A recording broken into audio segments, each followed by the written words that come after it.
Hi everybody, welcome to Rocket Science 101. I'm Kevin DeBruin, the Fit Rocket Scientist. Now today we're going on a journey, an exciting adventure to the sun. Now humans can't actually go to the sun, it's way too hot and we wouldn't survive. But we can observe it from a distance and then send robotic spacecraft to get a little bit closer and study it as well.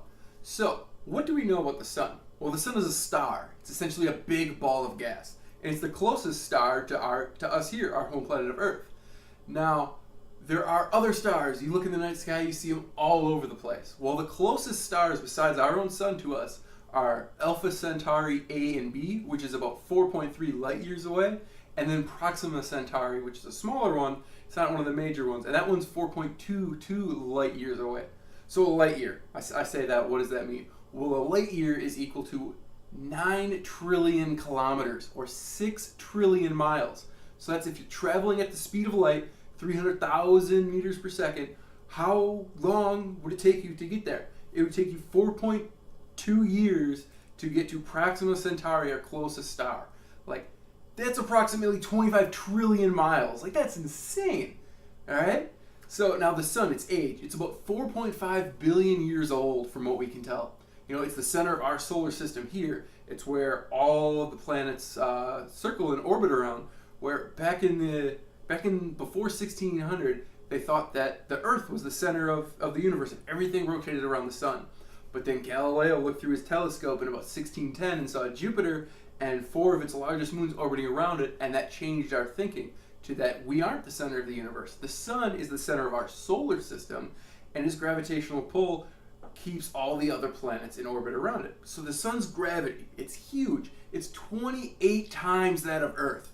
28 times the gravity on Earth. So I'm about 200 pounds. If I was 200 pounds on Earth, if I go and stand on the surface of the sun, which I can't do because it's too hot, I would weigh 5,400 pounds.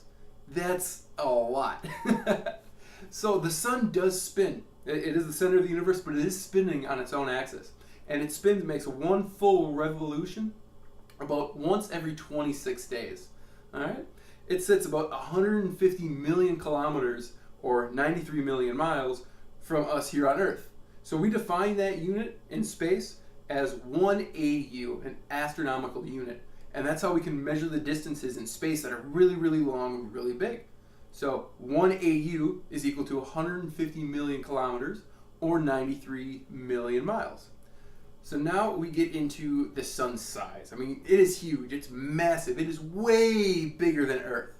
Its diameter alone is 1.4 million kilometers. That's 109 times the diameter of Earth. This thing is a beast. I mean, its mass is also 333,000 times that of Earth. This is just a giant thing out there. All right, and I say we can't sit on the surface because the average surface temperature can get up to 5,700 degrees Kelvin. And if you're unfamiliar with Kelvin, in degrees Celsius, that's about 16 million degrees Celsius. And in Fahrenheit, it's about 28 million degrees Fahrenheit.